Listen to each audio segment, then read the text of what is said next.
had multiple requests about a dedicated video on how people can help identify John and Jane Does, or what people should do if they're missing a loved one in their family. It's important to know that anyone who's missing somebody can submit DNA. The first thing that I'll address is, what do you do if you're missing a family member? The National Missing and Unidentified Persons System is where you go to. You'll often find this referred to as NamUs. There is a link in the description below to get you to the right spot. Only close family members can submit here. This is actually the first place they'll look if they process the DNA of a Jane or John Doe. And if you submit, it's important to know that it's not run for anything criminal. It can't be held against you. Legally, it's only searchable for missing persons. You need to contact them to request that they add your DNA.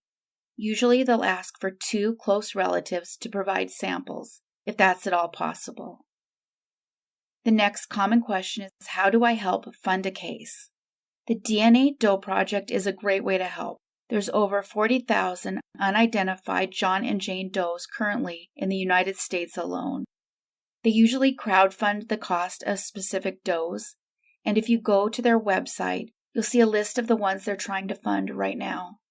There are always numerous ones to pick from, and sometimes they've picked the person that they're going to work on, and other times, the police also sometimes reach out to the DNA Doe Project with requests on a specific case, because they don't have the money to fund it themselves. So it's a really big deal if people are interested in helping. But you don't always have to give money in order to help. Another way of helping fund cases without spending any personal money is to always do your shopping through Amazon Smile. You would just need to designate the DNA Doe Project as your specific charity. That way, every time you shop through that link, Amazon pays them money and it costs nothing. It's a small percentage of whatever you spent on your order. But it's so important to always make sure you're buying through Amazon Smile. I actually added the Amazon Smile link to my browser. The links for how to do this are down below in the description also. There's another way to crowdfund, and Othram does it themselves.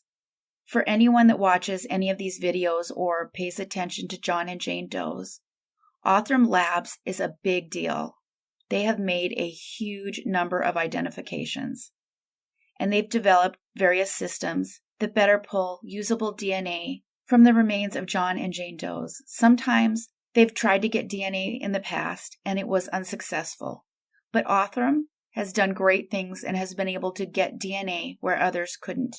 While they sometimes help process the DNA Doe Project, they also have their own website where they crowdfund for themselves to also make identifications. So you can pay directly to Othram Labs if you like. Their website is DNA Solves, and it has the same sort of way to pick who you fund that you'll find on the DNA Doe Project. The reason crowdfunding is so important is that the cost for each DNA Doe case is around $1,500 to $5,000. I'm not sure if Othram Labs is able to do it for cheaper. It gets more expensive if they have to try multiple times to get usable DNA. I'm not sure if the cost given includes exhuming the Jane or John Doe. Sometimes they will end up exhuming them more than once. It can be a very expensive process, especially considering the condition of the DNA that they're trying to extract. Sometimes it's a lot easier than others. Once they find usable DNA, they look for possible branches of a tree, and then they'll ask for DNA samples from people as they go. This is why it often takes so long, because they'll use something like GEDmatch, and they'll find somebody that they speak to who suggests somebody else in the family, and then they'll take it from there. So it's not always the people that they find on GEDmatch. It goes beyond. Sometimes it's faster than others. This is in part why you'll sometimes see it taking a year or more to come up with a name. It's not that they're not working on it, although everybody working on it volunteers by the time it gets to this part of the process. The more people in databases, the more likely Jane or John Does get their name back. And that takes us to the next step. This is where everybody comes in. Doesn't cost anything, and another great way is to help by uploading your DNA to free websites that offer forensic genealogists the ability to identify these John and Jane Does. And when you do this, be sure to opt in for allowing searches. Now, while there's only 2 sites right now helping with this, most of the major ancestry sites like 23andMe and Ancestry.com will allow you to download your raw data. They don't let forensic genealogists search their databases, but the DNA is key.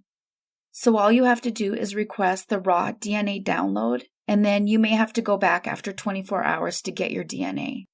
I've provided the links for how to do that from both 23andMe and Ancestry.com. I'm sure there's ways to do it on other types of DNA testing. These are the only 2 I have the ability to check for raw DNA. Because they processed my DNA, I'm able to access that part, as you can see here. The links to download are below in the description. If you've paid for any Ancestry kit in the past, the DNA found is yours to do with as you see fit. So for those who haven't done their DNA kit yet, which should you buy? My advice is the 23andMe Plus Health Kit, although the Ancestry.com kit is cheaper. I did both Ancestry and 23andMe, but you get so much out of the health portion of the 23andMe test. If you're interested, it's worth it. My own testing kit provided a surprise that I didn't expect. We ended up doing everyone in our family when we were able to buy the kits on sale, and it turns out that both of my children carry a gene for cystic fibrosis, as does my husband. We had no idea.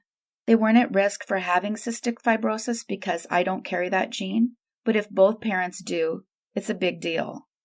So my kids will have to test a partner before they have kids if they want to avoid the 1 in 4 chance of their own child having cystic fibrosis.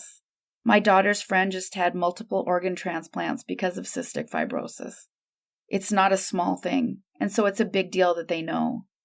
They test for other genes like macular degeneration and BRCA, which is the breast cancer gene. They also are always adding new ones, and you have access to any new ones that they add. I should probably point out this isn't a paid advertisement, so this is just my personal recommendation. But I do want to say don't buy them when they're not on sale. You should not have to pay more than $110 for this kit, even though they're generally $200. Sometimes they go on sale for $150, which is what I bought it at, and now I see them for $110 all the time. They're that price around Christmas, and then some holidays like Mother's and Father's Day, and I think Valentine's Day was also one. You can get the Ancestry.com kit on sale for $60. That goes on sale around the same time.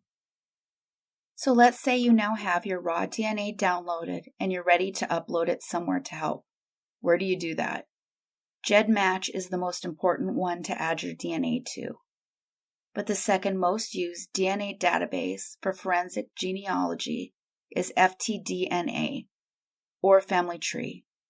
I've provided input and links for each of them in the description below.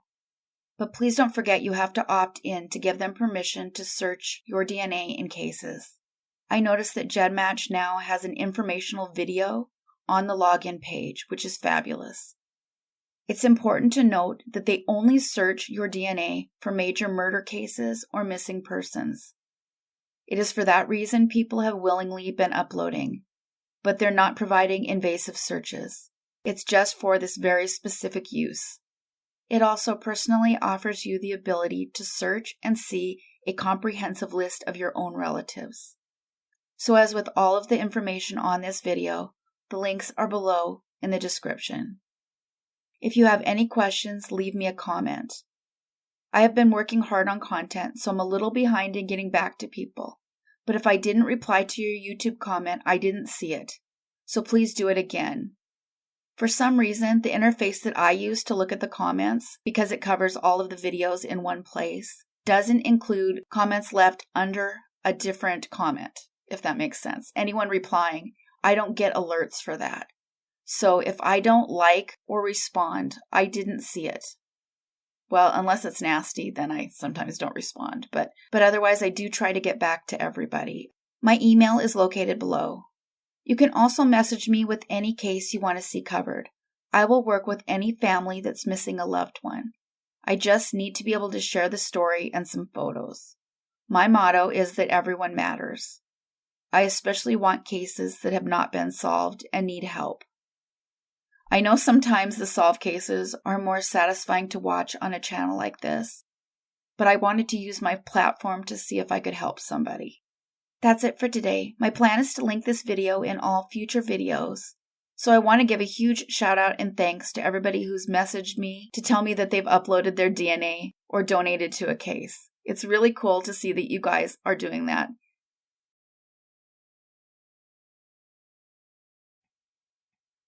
Thank you everybody for watching and listening.